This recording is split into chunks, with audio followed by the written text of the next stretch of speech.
جاغوری یعنی چی؟ دو نظریه در این باب وجود داره. یکی این که دانشمندای غربی به این نظره که جاغوری گفتی جاغوری هسته ایت بوده که به زمانهای حکومتهای غزنوی ها غوری ها مگر در اینجی طرفی غزنی حمله ور شده. جاغوری به نظر تغییرات سرزی در طول تاریخ حمله. یک زمانی بوده که مثلا همین مالستان امروزی هم در جمع جاغوری بوده. دوستان عزیز گرامی سلام و درود به شما. امیدواریم که در هر جایی که هستید جور و صحتمند باشید. از این به بعد با ویدیوهای معرفی قریجات با شما خواهم بود. امیدوارم که ما را همراهی کنید. امروز در این ویدیو جاغوری را برای شما معرفی میکنیم. در اول نام جاغوری که نام جاغوری از چه گرفته شده و چرا جاغوری میگوید.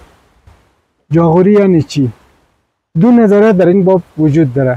یکی این که دانشمندای غربی به این نظره که جاغوری گرفته شده است کلمه سانسکریتی جاگودا می باشد و این کلمه تغییر یافته یا تغییر شکل یافته زابل می باشد.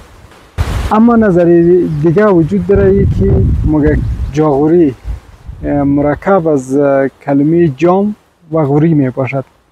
اما بعضی ها به این باورن که جاغوری ترکیب شده از کلمه جای غوریان می باشد. جای غوریان که احتمال زیاد این کلمه درست باشد. اما هیچ مبنای درست و علمی وجود ندارد که برای 100% بگوید این کلمه ها برای جاغوری درست است. نه نظریه اول و نه نظریه دوم. اما نظر به نظریه اول، نظریه دوم احتمالش بیشتر است. گفتی جاغوری هسته ایت بوده که به زمانهای حکومتهای غزنوی ها غوری ها مگر در اینجی طرفی غزنی حمله ور شدن. دمی حمله ور شدن یک مدت زمانی دمی قسمت های جاغوری دمی قسمت ها مگر اینا همیشه توقف داشته بوده. توقف داشته به او اساسی جای غوری ها نامگذاری شده. این تقریبا یک چیزی رو مگفت. ولسوالی جاغوری در غرب ولایت غزنی موقعیت دارد و بعد از ولسوالی ناهور بزرگترین ولسوالی ولایت غزنی و پرنفوذترین ولسوالی ولایت غزنی می باشد. ولسوالی جاغوری از سمت شمال به ولسوالی مالستان و ولسوالی ناهور هم سرحد است و سمت غرب به ولسوالی مالستان و ولسوالی دایچوپان هم سرحد است. از سمت شرق به ولسوالی قره‌باغ و ولسوالی مقور هم سرحد است و از سمت جنوب به ولسوالی گیلان ولایت غزنی هم سرحد می باشد. مساحت ولسوالی جاغوری در حدود 1850 یا بیشتر از 1850 کیلومتر مربع می باشد. مساحت جاغوری به نظر تغییرات سرزی در طول تاریخ حمله. یک زمانی بوده که مثلا همین مالستان امروزی هم در جمع جاغوری بوده که حکومت نشین شد تا ولسوالیش تا دوران اوایل اعلیحضرت صاحب ظاهرشاه هم مالستان به جمله جاغوری حساب میشد. یک ولسوالی بود دیگه. اونجا یک بعداً به نام علاقه‌داری یک چیزی رو جور کرده بود که گویا یک پستال اونجا انداخته بود که او هم زیر اثر جاغوری بود. دیگه از جمله علمی منطقه رسنه که حال برادرای پشتونا اونجا زندگی نه هم از جاغوری بوده. از جاغوری بوده که مردم جاغوری هم سرزمینش هم از مردم جاغوری بوده. یکی به چی ترتیبی مثلا ولی فعلا پشتون نشین شده یه دیگه ما خوب معلومات ندارم که به چی ترتیب بوده. آدمی تا بعدی ها را همین منطقه رسنه همینطور نقل میشه که از مردم ماجری و مردم بوسیه دمزی مردم بوده. این مربوط جاغوری بوده.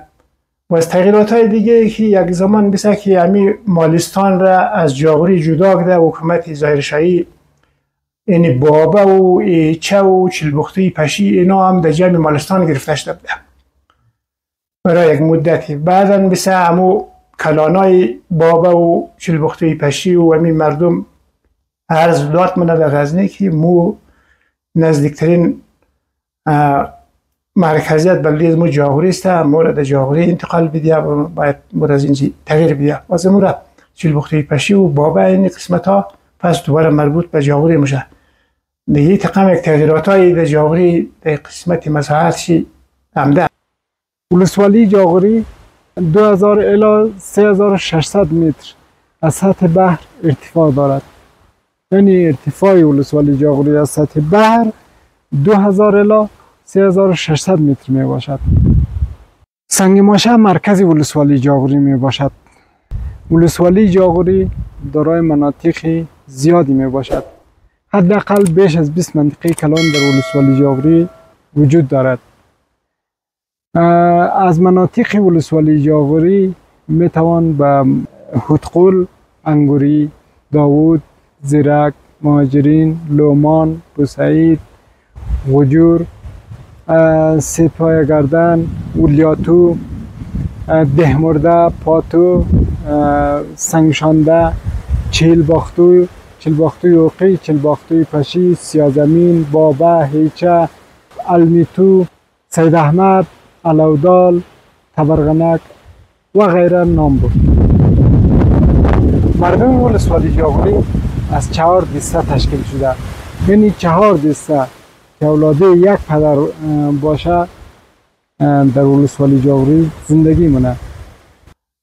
جاغوری در جمع مو 4 برادرها نوشته ایده اونجی که عبارت از قوم آته است که منطقه سنگ ماشه و چلبختو و پاتو و مثلا مسکه و بابا و این جاها رو در بر میگره که اصلا او آته پایینه 3-4 نسل دیگر هم بالاتر ما را بیغنی میگه. بیغنیه، گریه، ازدریه، باغچریه.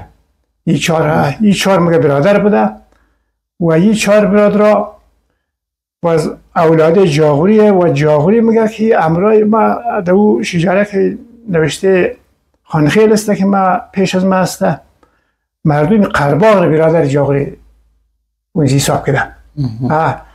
جاغوری و آجی بابا نوشته. آجی بابا کسته پدرای مردم قرباغ میشه و جاغوری کسته پدرای از مو 4 دسته جاغوری میشه که عبارت از قومی گری باشد، باغچری باشد، ازدری باشد، مردم آته باشد که آته در اصلا نواسه بیغونی میشه که کواسه بیغونی میشه. همی بیغونی براری گری و ازدری و باغچریه.